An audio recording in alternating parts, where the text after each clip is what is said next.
Shelf check. Shelf check. Shelf check.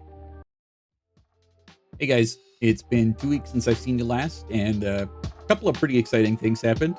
The Miku figure I had listed on eBay sold. We took some things over to a local book off that opened last December in Houston. We managed to sell a handful of Blu-rays and the Akira 35th anniversary box set. We've got some holes on the shelf now, so let's see what our pickups are for this week. First up, we've got, if you remember from episode 1, those consoles I picked up to repair, Black and WonderSwan Black and White. I put an IPS screen in it, and I picked up Gunpei. I'll show you what the screen looked at first once I initially repaired it. But a thing with the IPS screens on the WonderSwan Black and White is that it can't output the startup screen without a game already in the cartridge, already in the WonderSwan. I picked up Gunpei as a recommended game just to make sure that everything worked, and I gotta say, I was honestly super surprised at how fun this was. It's like a weird, it's a puzzle game. You'll see what I mean, but you essentially are just trying to connect a line from one side of the screen to the other. Next up, we've got the EverDrive 64. If you remember last time you saw it, it was red. I ordered a replacement shelf for it, and it came with some stickers that I'll probably have to reapply, but now it's in my favorite color, teal. Then this isn't as much of a pickup, but it's going here. I picked up a lanyard for my Miu Mini and my Analog Pocket. It's honestly super solid.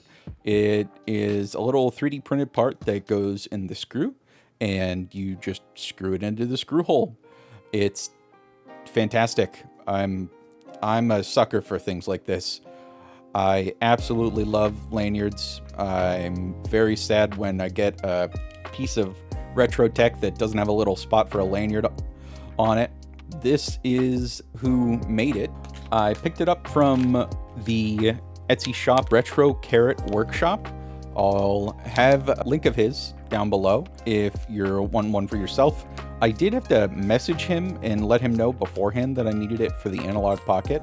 It's kind of a funny story. I was searching for it again, and I found a Reddit thread from 3 or 4 years ago where put a lanyard on your Analog Pocket.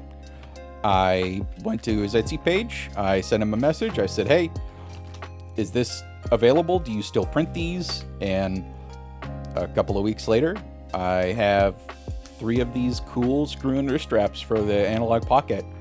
Next up, we've got some Super Famicom games that I picked up while I was at the book off after I got done selling the Blu-rays and the books. And I dug through their Super Famicom section and was pleasantly surprised. You've got Sankyo Fevers 2, 3, and ZZZ. Super excited to play these, or at least take a look at them. It's essentially just pachinko. I've got a bunch of Sankyo games for the Sega Saturn.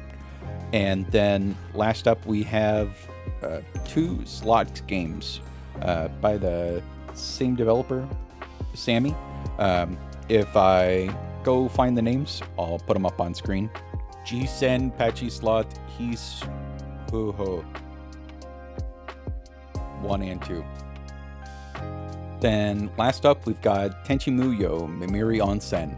It's kind of like it's just like playing through an episode of the TV show.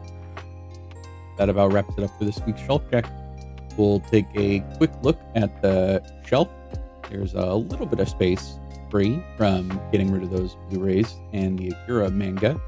And I wanted to introduce the new segment. It's called Check Your Shelf, where I ask my friends and we take a look at their shelf. This week's submission was from my good friend Nevis.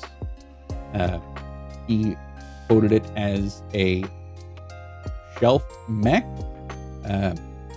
Take a look at a couple of his Gunpla. He has been collecting pretty hard for quite some time. and I think they're pretty cool. I hope you do too.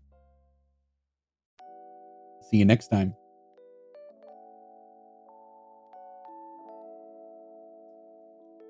Thanks for watching.